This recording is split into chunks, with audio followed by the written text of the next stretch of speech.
Hey there, and welcome to Queer I Am, Lord, a brand new show where I say that two or more gather together in God's name to Kiki. I'm Jorge Olivares of HeyJorge.com, and today I'm joined by fellow Catholic Ryan McQuade. Now, Ryan, I appreciate, was one of the first people to respond to my call out to the world where I said, "Hi, queer Catholics, where are you? Because I would really love the chance to talk to you." And the beautiful part about not only hearing from Ryan, but hearing from a lot of you is the fact that I love that people are so happy to talk about being queer Catholics and are ecstatic about exclaiming it from the top of their lungs. So I'm excited to welcome Ryan to the show to talk about his journey. But I also want to talk about, as I've been saying to most of y'all, this is a conversation that we're conducting via Zoom. I get a chance to see Ryan right now. And if I'm not mistaken, is that a beautiful sketch drawing of Mother Teresa right It behind you? is. Yeah, I'm an artist, and that's a portrait I did of her. Yeah. So let's talk about that first. Well, Yeah. first, welcome and thank you Thank for you. doing this. Um, what a beautiful rendering of Mother Teresa. It is such like it looks identical to her. Thank you. Talk Yeah. talk about the decision to one, use her as somebody that you chose to draw, but two, the importance of having it hanging up in your home. That's a really good question. Yeah, because I pass by it every day, and it's good to think about it. Yeah, I did this watercolor painting of Mother Teresa. I love doing portraits. A large bulk of like my work is doing portraits of saints, of Mary, of Jesus, and yeah, Mother Teresa just meant a lot to me, particularly um, in college. I think was a really huge point for me. I just really liked the way that her Catholicism was insanely practical and not a lot of words, and that and also just like in light of like what her doubt that came out afterwards, someone who was incredibly relatable to me as someone who didn't get it or didn't have like all the answers for everything, but just practically lived her faith. And I think that's what I'm trying to go for. So Well, I love that you say that a lot of the work that you do, specifically when it comes to designing art, mhm. kind of is with Catholic imagery and these symbols and these figures that we've been following or who have been a part of our lives, especially if you've been a Catholic your entire life. Like they are just there, they're constant presences in our lives. Um, what is it about them as subjects that you enjoy using? Yeah, I just feel like Catholicism or just these kind of symbols or these people that you're talking about, like we just have such a personal relationship to them. Do you know what I mean? Like I don't when I see an image of Mary, I understand her to be my mother, this person who's walked with me, a spiritual guide to me. When I look at the Mona Lisa, I don't have that kind of effect. And so I think there's like this real Oh, good like point. sacredness around all these people, right? Um, yeah, and these symbols as well mean a lot to us. I think there's a lot of power and a lot of really beautiful like work to be done in communicating those, portraying those people, communicating those symbols in ways that need to be said right now, right? Like in kind of show them in a new light, portray them in a way that's a bit more honest, and more maybe more true to the character of those people. So that's sort of like what I love approaching. I just want to see Catholic art that kind of, I don't know, maybe speaks to the moment, resonates with people again. If we're still pulling artwork from like the Renaissance as like the peak, well, that wasn't made for any of us, you know. So like, I don't know. I just want to portray them to. I just want the Catholic art to reflect the Catholic community that exists right now, Hmm. you know. So Was Catholic art what led you down this path as a profession, hobby, however you use this? I mean, maybe I yeah. I so much of like my story, my life exists within Catholic like ministry. You know, that was like where Hmm. I like um that was where I came out. That was where I felt like I could be. That's where I work presently. Like that's like so it's always sort of been under this kind of context that like my art is valuable to this community and these people, and I speak to these people, right? yeah, that's always sort of been a thing. I truthfully am trying to like maybe explore outside of that to be you know, it doesn't always need to be heavy. It doesn't always need to be a painting of a saint, you know, but yeah, I don't know. My art has always kind of like come through. Art has always been an outlet for me to express what's going on in my spiritual life. That's sort of what I mean. And my spiritual life is a Catholic spiritual life, really, or it's been very much shaped by Catholicism. So that's sort of where it ends up falling most times, you know. I love that you talk about the value of art, because from the outside looking in, a lot of us would think, you know, monetary value. If it's something that is a huge piece of work, it would cost, you know, millions and millions of dollars. Now, I can say that the value of the portrait that you have of Mother Teresa back there is probably uncalculable. Like it is just That's what nice. yeah. But you know what I mean? Like it's probably hard for you to quantify the value that that has for you, Sure. because it resonates on a completely different level than how a lot of us view money or view other forms of transaction, I guess is a way to put it. Yeah. So talk a little bit about that, about sort of the value, and especially as an artist, about the value that you hope works like this have. Yeah, that's a great question. I feel like when I think about the value of like my art, the art of other Catholics to the church, it's really interesting because I think that's that can often go like one of two ways, that like people can see Catholic art as valuable because it reinforces everything they think about themselves. And I would really say that that's Catholic propaganda, which we have plenty of. I mean, a lot of Catholic art is kind of propaganda, you know, but I think that Catholic art is really valuable when it asks you more questions than it answers. You know, like Mm-hmm. it pushes you or it challenges you, which I just think like um that's just what I aspire to. The Catholic artist, or the Catholic artist, the artists who created for the Catholic Church or out of a spirit of Catholicism. I admire the ones who pushed us, who um like didn't make us comfortable, you know, but rather like wanted to show something new or honest or uh, refreshing about the gospel that we hadn't seen in art before. You know, I think of like I love Caravaggio, who is like such a complicated figure. We like love to throw his artwork on like calendars and like books and like hanging up in our like, grandma's home, but like he was at a time when like the church was under like such scrutiny for being so out of touch with like the poor and the like the ostracized and marginalized who were literally right outside of their walls. Like he painted them inside the church to like literally bring them into the church, you know. He killed somebody. He like is certainly not like a saint. Like he had such a complicated relationship with himself and God and the church. But it's that like honesty, I think, is why we still are looking at his artwork this much later, you know. Or Bernini, who like just had such a wild relationship with women, with sex and the church, and that like his honesty about sex materializes in the ecstasy of Saint Teresa, which we love right now, you know. Like Mm-hmm. it's a classic, but I think it's a classic because it was insanely honest about both the subject matter, Teresa of Avila, and what he knew about sex, and what he brought all of that to the table.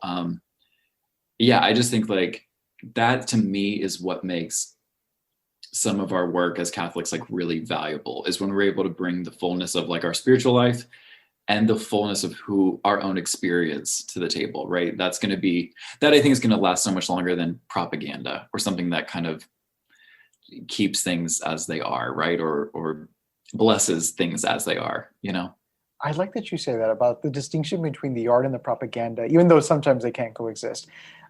Because a lot of us have been fed the propaganda and have used that to dictate how we go about living our lives, either as queer folk or not. Yeah. But to kind of go back to a point you made a little bit before about the comparison you made to Mother Teresa in terms of the practicality of expression of faith. Talk a little bit more about that so that way people can get a sense as to how you're approaching it. Maybe with or without art kind of factoring into it, since it has played such a big role in your expression. But what does it mean to be to go about your faith in a practical manner? I mean, yeah, maybe to put the most honestly of what I'm being challenged right now spiritually is that it literally means to feed the hungry, clothe the naked, to visit the imprisoned, to give drink to the thirsty. It literally means that. I just to share where I'm at, like literally right now, I think like I was just very challenged by this, like in prayer, that I was, I could say a lot of nice things about the poor. I could have a lot of pity for the poor and advocate for the poor and say, we really need to do something about this situation, right? Or I care very deeply about prison abolition. And I could talk all day about how we need to abolish the prison system and take care of the prisoner. And I could do that endlessly for the rest of my life, and yet like still miss the command to visit them or to feed the poor person, right? And that for me, that's the kind of practicality that I'm like looking for, is that I think in Catholic spaces, ministry especially, we just divulge into like semantics and conversations about everything. And I think so much time is wasted in those spaces because Jesus really, what I believe, Jesus really just asked us to do the thing, and to not worry about how you talk about it, you know? That's a challenge for me. I feel like I was raised up, valued in ministry spaces because I could talk endlessly about some things. But it's horrifying to realize that I wasn't doing much of it, you know? And just, I mean, that's what Mother Teresa means to me. She's like, her books are, I think I'm just sort of struck by her, like when you look at her writings or like her talks in print, it's just incredibly to the point. It's just like, it's not a story. It's not even very interesting other than just like, feed the poor, love Jesus, like, like who are the outcasts? Where is your Calcutta? It's these like little sentences that I was just like so struck by. And I think one story in particular stands out to me is that when I was just like absolutely obsessed with her, I was just like on YouTube watching every interview with her or whatever. And what always struck me like with Mother Teresa was she would sit down for an interview and someone would ask her like, well, tell me about your childhood. How did you end up in an order? How did you kind of like come to the position you're in? You're such this political figure. You're a saint in the world right now. Like, tell me about yourself. And she would cut them off and say, like, I'm so uninteresting. But you know who's not like uninteresting? The poor. We need to do something about it. You know what I mean? She was given the Nobel Peace Prize and she goes up there and just does not talk about herself. Doesn't talk about like thank you for this. So when I was growing up, I wanted to see someone to, you know, like me. It's not about that. Like she just always brought it back to the person that needed her. And I think that is just so honorable. There's something that screams like that's like so saintly to me, that they just clearly gave up their life for other people. I don't know. I aspire to that.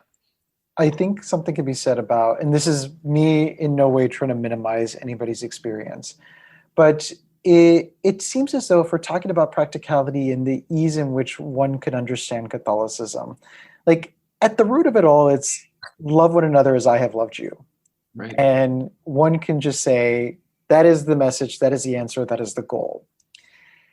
In the inverse, when you talk about queerness, it is so complicated. It is so, like, as much as you want it to be boiled down to one particular message, sort of as we see Catholic faith emulating towards like full love. Like, queerness is just not that, at least in my own personal experience. Do you kind of agree in that sense that, like, the practicality that you wish to express your Catholic faith, which could work for you, is quite different, especially when you apply it to who you are as a sexual person? Oh yeah, no, I would not. I would wholeheartedly reject that queerness is a simple thing. Yeah, I very much despise kind of this like. Well, okay, let me just tell you. I feel like when I see like straight speakers or preachers or anything get up and say like like the LGBTQ conversation is incredibly simple. The Bible is incredibly clear. Church teaching is incredibly clear. I immediately know everything I need to know that you have not talked to a queer person. Like Mm-hmm. you are not in discipleship. You are not learning from. You're not walking with many queer people, or the people that you do know are like you're not having very in-depth conversations with them about the real experience of their lives. There's nothing simple about this. And I would even say it's an injustice to the Bible and Catholic teaching to just call it simple and straightforward. There's nothing Uh, simple about the Bible. I love Absolutely this nothing. whole thing you're saying. I can highlight it, underline it, ship it to somebody so that way they can, Yes. like, the juxtaposition of how, as I mentioned, about the simplistic nature in which we can view Catholicism and the simplistic way in which people who have no idea want to say how our lives are or our placement in the church is. Yeah. Ah, Yeah. beautiful, right? I think like what the real danger though of simplifying my experience, your experience, or anyone's queer experience is if you rob us of the mystery of our own lives, do you not like do like do you not simplify God so far down that you no longer have any awe or wonder or mystery to God? Like I think that that's what's beautiful about queerness is we reflect a part of God that is inexpressible, that is often like maybe confusing or difficult to understand or outside of your norm or your what you're comfortable with. I think that's the best part of God, that Mhm.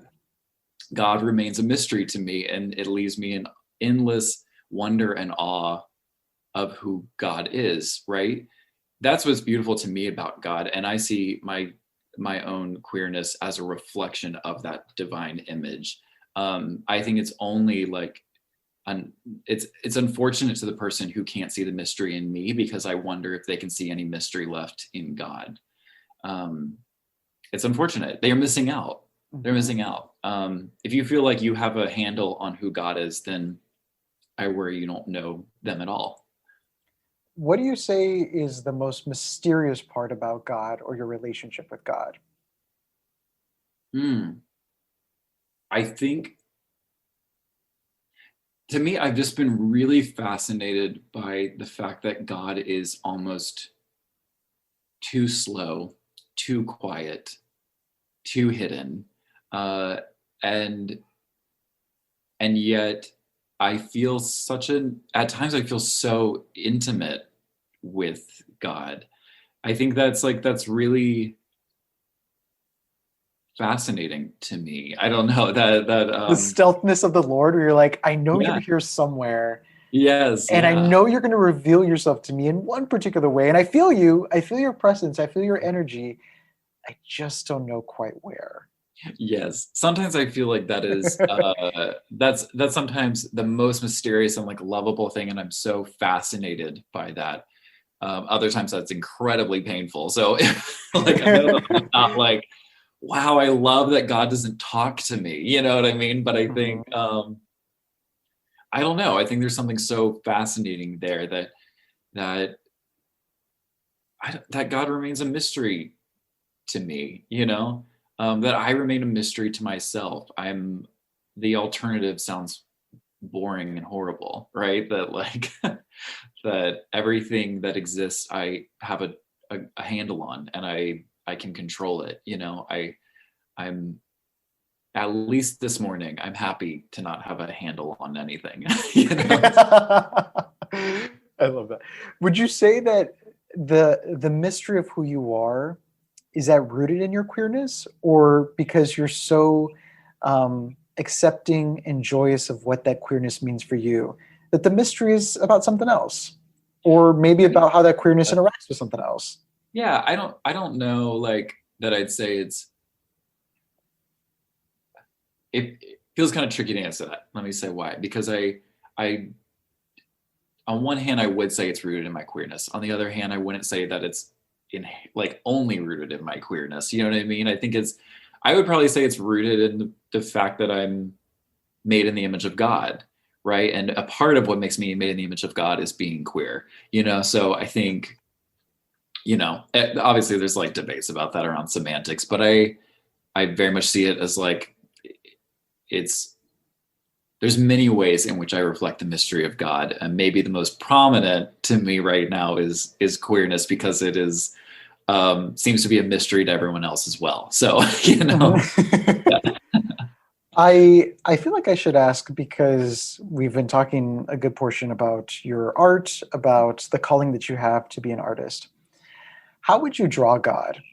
What kind of Oh, colors, what kind of things would need to be present in a Ryan McQuade original about what God looks like? oh, that's such a good question. I feel like so a lot of my art centers around this